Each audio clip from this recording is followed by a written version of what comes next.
sa mémoire aujourd'hui mise en scène par Laetitia, les albums posthumes, Rien à foutre. le concert hommage à Ça ne Paris. m'intéresse pas du tout. Parce que bientôt, ils le mettront avec, je sais pas moi, avec une plume dans le cul. Je trouve ça même assez morbide, voilà. Imaginez perdre l'amour de votre vie devant le monde entier. Les caméras, les flashs, des millions de regards posés sur votre douleur. C'est ce qu'a vécu Laetitia Hallyday, mais ce qu'elle n'imaginait pas, c'est qu'elle allait perdre bien plus que Johnny ce jour-là.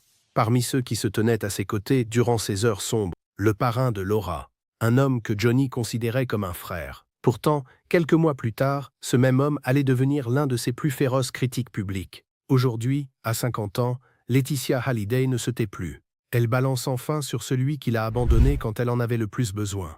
Une amitié de plusieurs décennies pulvérisée par une guerre d'héritage. Des déclarations chocs dans les médias. Des accusations mutuelles qui ont choqué la France entière. Comment deux personnes qui aimaient tant Johnny ont-elles pu en arriver là? Ce qui s'est vraiment passé entre Laetitia et Eddie Mitchell va bien au-delà de ce que vous imaginez. Pour comprendre l'ampleur de cette rupture, il faut revenir en arrière. Eddie Mitchell et Johnny Hallyday, c'était bien plus qu'une simple amitié. Depuis les années 60, ces deux légendes du rock français partageaient tout. Les tournées, les succès, les galères, la vie. Ils avaient traversé ensemble les décennies, construisant une complicité rare dans le monde du showbiz. Quand les vieilles canailles se sont formées avec Jacques Dutronc, ce trio est devenu mythique. Leurs concerts affichaient complets en quelques heures. Le public adorait les voir ensemble sur scène, complices, se chambraient comme des gamins. Eddie était même le parrain de Laura, la fille cadette de Johnny et Laetitia. Un honneur qui en disait long sur la profondeur de leur lien. Laetitia connaissait Eddie depuis qu'elle était entrée dans la vie de Johnny en 1996. Eddie et sa femme Françoise faisaient partie du cercle rapproché, celui des vrais amis. Quand Johnny est décédé le 5 décembre 2017 à Marne-la-Coquette, Eddie Mitchell était là, présent, solide. Il a accompagné la famille dans ces heures insoutenables. À l'enterrement de Johnny, devant des centaines de milliers de personnes sur les Champs-Élysées, Eddie se tenait aux côtés de Laetitia et des filles. Personne n'aurait pu imaginer ce qui allait suivre. Tout bascule dans les semaines qui suivent l'enterrement. L'héritage de Johnny Hallyday devient un champ de bataille. Laetitia découvre que le testament laisse tout aux deux filles qu'elle a eues avec Johnny, Jade et Joy. Rien pour David et Laura, les enfants nés des précédentes unions du taulier. La France entière est sous le choc. Les médias s'emparent de l'affaire. David Hallyday et Laura Smet, dévastés, contestent immédiatement ce testament rédigé en Californie. Ils parlent de trahison, d'injustice. Le pays se divise. Et c'est là qu'Eddie Mitchell fait un choix qui va tout changer. Il prend position, publiquement, pour David et Laura. Le parrain de Laura ne pouvait pas rester silencieux face à ce qu'il considérait comme une erreur monumentale. Pour lui, Johnny n'aurait jamais voulu ça. Les avocats entrent en scène. Les batailles juridiques s'enchaînent entre la France et les États-Unis. Chaque camp campe sur ses positions. Et pendant ce temps, Laetitia voit son monde s'effondrer une deuxième fois. Non seulement elle a perdu son mari, mais maintenant ceux qu'elle considérait comme sa famille de cœur lui tournent le dos. Eddie Mitchell s'éloigne progressivement. Les coups de fil cessent, les invitations disparaissent. Nathalie Baye, autre amie proche de Johnny, fait de même. Le cercle rapproché se fissure. Laetitia se retrouve isolée, attaquée de toutes parts, accusée d'avoir manipulé Johnny dans ses derniers moments. Pour elle, c'est un cauchemar sans fin, mais ce n'était que le début. Le silence entre Laetitia et Eddie dure des années. Un silence lourd, pesant, rempli de non-dits et de rancœurs accumulées. Mais en octobre 2023, Eddie Mitchell décide de briser ce silence. Et il ne le fait pas à moitié.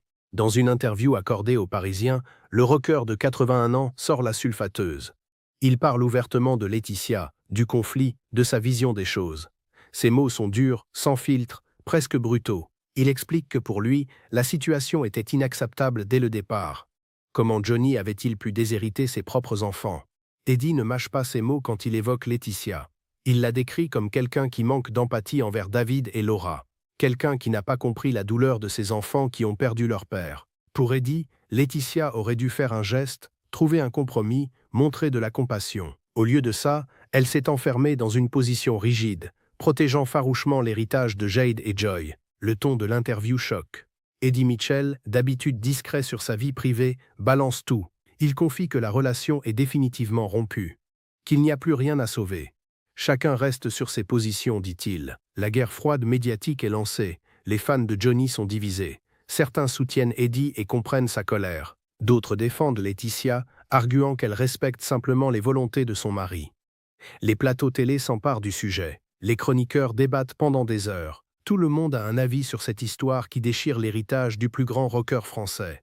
Eddie Mitchell, lui, assume totalement. Il dit ce qu'il pense, sans calculer les conséquences. Pour lui, c'est une question de principe, de justice, de loyauté envers les enfants de son ami disparu. Mais ces mots font des ravages. Laetitia les encaisse, une fois de plus, sous le regard du public. Laetitia Hallyday n'est pas du genre à rester silencieuse indéfiniment. Pendant des années, elle a encaissé les critiques, les attaques, les jugements. Elle a vu son nom traîner dans la boue, ses intentions remises en question, sa douleur minimisée. Mais les déclarations d'Eddie Mitchell ont touché un point sensible. Trop sensible. Alors elle décide de répondre. Pas dans la colère, mais avec cette dignité blessée qui la caractérise. Dans ses propres interviews, Laetitia se confie sur ce qu'elle a ressenti quand Eddie et d'autres proches ont pris leur distance. « J'ai trouvé ça dur », avoue-t-elle. Ces mots simples cachent une réalité bien plus douloureuse. Imaginez perdre votre mari dans des circonstances déchirantes, puis voir ceux qui étaient à vos côtés disparaître un par un. Ceux qui partageaient vos repas de famille, qui connaissaient vos secrets, qui avaient juré leur amitié éternelle. Laetitia qualifie Eddie Mitchell de sans empathie. Le même reproche qu'il lui avait fait, retourné comme un boomerang. Pour elle, Eddie n'a jamais cherché à comprendre sa position. Il n'a jamais essayé de voir les choses de son point de vue. Il a simplement jugé, condamné, puis tourné le dos. Elle explique qu'elle n'a fait que respecter les dernières volontés de Johnny, que ce testament n'était pas son idée, mais celle de son mari, qu'elle a vécu avec lui pendant plus de 20 ans et qu'elle connaissait ses souhaits mieux que quiconque. Johnny voulait protéger Jade et Joy, ses deux plus jeunes filles. Il voulait s'assurer qu'elles soient à l'abri du besoin. C'était sa décision, pas la sienne, mais personne ne voulait l'entendre. Pour Laetitia, le plus difficile n'était pas les attaques des médias ou les batailles juridiques. C'était cette solitude, se retrouver seule face à un monde qui la pointait du doigt, voir des amis de 30 ans la traiter comme une étrangère. Eddie Mitchell, qui avait bercé Laura dans ses bras quand elle était bébé, qui avait chanté aux anniversaires de ses filles, qui avait partagé tant de moments précieux avec Johnny, était devenu un adversaire. Cette trahison-là, Laetitia ne l'a jamais digérée. Et elle le dit clairement. Mais l'histoire ne s'arrête pas là. Même après des années de silence et de guerre froide, les tensions continuent de refaire surface. En 2024, un nouveau projet vient raviver les plaies à peine cicatrisées. Une mini-série sur la vie de Johnny Hallyday est en préparation. Un projet ambitieux qui devait retracer la carrière et l'existence tumultueuse du taulier. Les producteurs contactent évidemment tous les proches. Ils veulent des témoignages, des anecdotes, de l'authenticité. Et c'est là qu'Eddie Mitchell balance une nouvelle révélation explosive. Elle a même refusé de participer, lâche-t-il en parlant de Laetitia. Le ton est accusateur, comme si ce refus était une preuve supplémentaire de son attitude. Mais ce qu'Eddie ne précise pas immédiatement, c'est qu'il a lui aussi décliné l'invitation. Les deux camps, pourtant en guerre ouverte, ont finalement pris la même décision. Refuser de participer à cette mini-série. L'ironie de la situation est frappante. Laetitia et Eddie ne se parlent plus, ne peuvent pas se voir, ne partagent plus rien. Mais ils ont au moins un point commun, protéger l'image de Johnny à leur manière. Pour Laetitia, cette mini-série risquait de déformer la vérité, de romancer des aspects intimes de leur vie. Elle ne voulait pas que l'histoire de Johnny soit racontée par des scénaristes qui ne l'avaient jamais connu. Pour Eddie, les raisons étaient probablement similaires. Personne ne pouvait raconter Johnny mieux que ceux qui l'avaient vraiment vécu. Mais même cette décision commune ne rapproche pas les deux camps. Au contraire, chacun l'utilise comme une arme supplémentaire. Eddie insinue que le refus de Laetitia prouve son manque de respect pour la mémoire de Johnny. Laetitia, elle, laisse entendre que ceux qui critiquent tant auraient pu montrer l'exemple en participant pour honorer leur ami. Le dialogue est toujours impossible, les positions restent figées, et pendant ce temps, les révélations continuent de tomber au compte-gouttes dans la presse. Chaque interview d'Eddie Mitchell contient son lot de pics subtils ou frontales. Chaque apparition de Laetitia est scrutée, analysée, commentée. Les médias adorent ce feuilleton sans fin, cette guerre familiale qui ne semble avoir aucune issue. Eddie Mitchell, à plus de 80 ans, maintient sa position avec une fermeté qui impressionne. Il ne lâchera rien. Pour lui, c'est une question d'honneur, de loyauté envers David et Laura.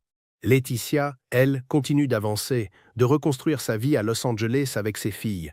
Mais le poids de ces conflits ne disparaît jamais complètement.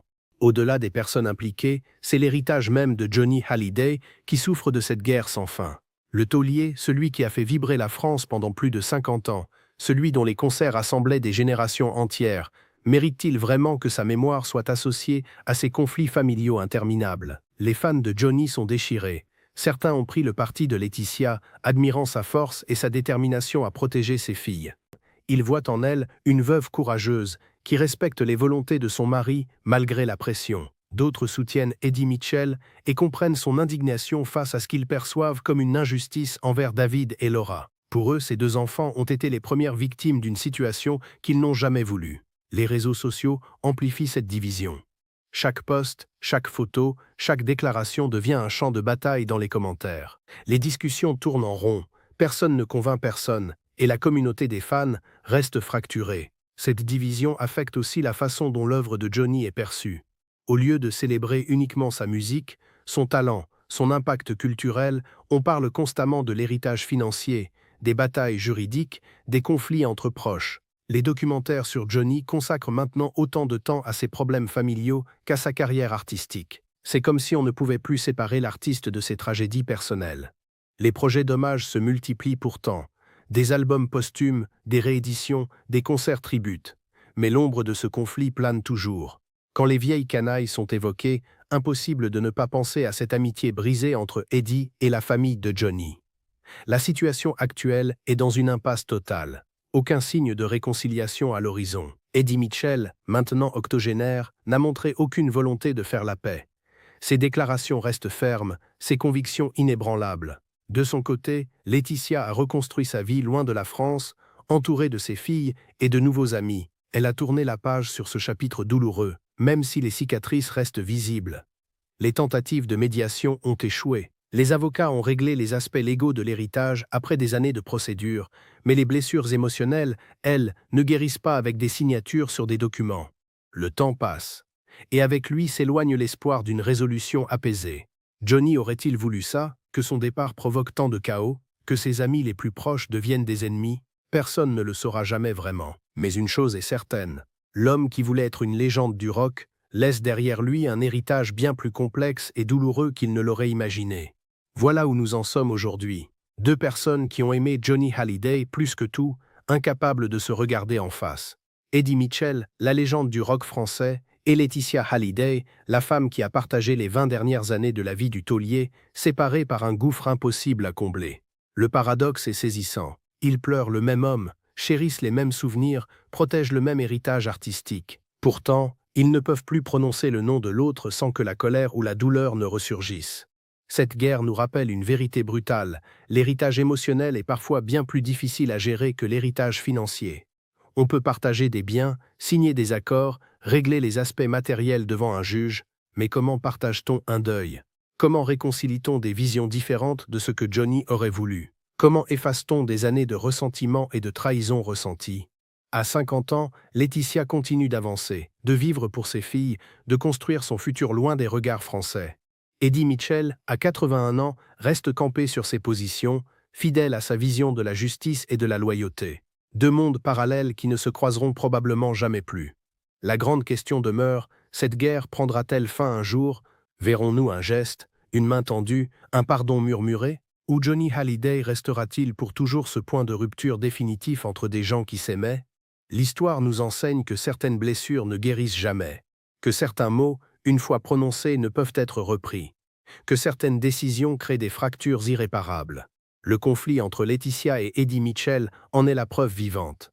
Ils ne reviendront jamais en arrière. Les souvenirs heureux resteront empoisonnés par cette fin amère. Et Johnny, quelque part, reste au centre d'une tempête qu'il n'a jamais voulu, mais qu'il a involontairement déclenchée. C'est le prix des héritages compliqués, des familles recomposées, des amours multiples et des choix impossibles. Un prix que tout le monde continue de payer, des années après que le rideau soit tombé sur la vie du plus grand rocker français.